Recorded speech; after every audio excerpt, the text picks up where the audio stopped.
how, Kent, what would you say to somebody that is just getting started off, that is sitting there in a 9 to 5, that is thinking about becoming an entrepreneur, that is enamored with that opportunity, that sees, is walking around with their head in the clouds thinking, oh God, I just can't wait to control my own destiny. I can't wait to tell my boss to shove it up his ass and just get out there. What would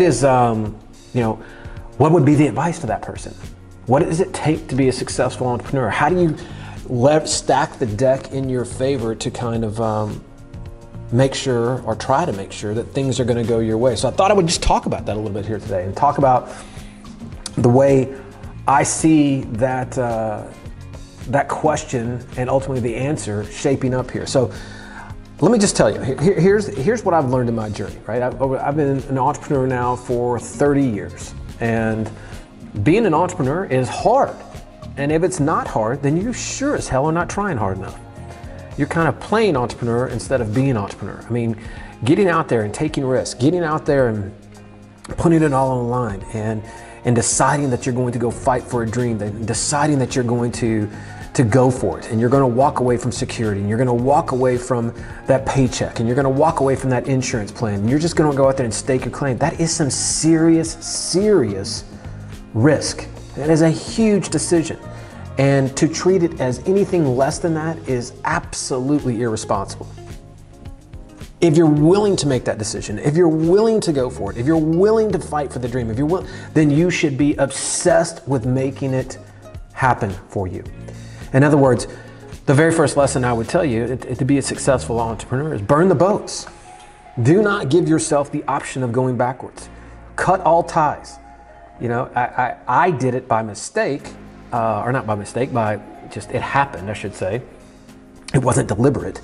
But when I came through on the grocery industry, right, and I'm sitting here and I'm building this huge company, and I've got all these people around me, I got all this responsibility, things are going great, and then all of a sudden I find myself walking away and find myself beginning down my real entrepreneurial path. I burned every bridge to the ground over the course of the next 2 years.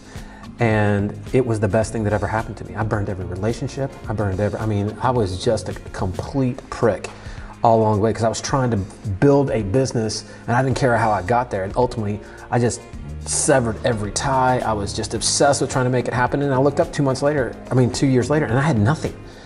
I had no business. I had no relationships. I had nothing. And so that's how I got into real estate, because when suddenly now I had nothing to fall back on, then there was only one direction for me to go now. And that was full steam ahead. And so when that was, again, a blessing and a curse, it backed me into a corner where I can only go one direction. And I'm so grateful for that, because now I look at it like, when you are playing, I've seen so many people do this, where they play the game 1 foot in, 1 foot out. They're playing entrepreneur instead of being entrepreneur. Being entrepreneur is sleepless nights. It is being obsessed.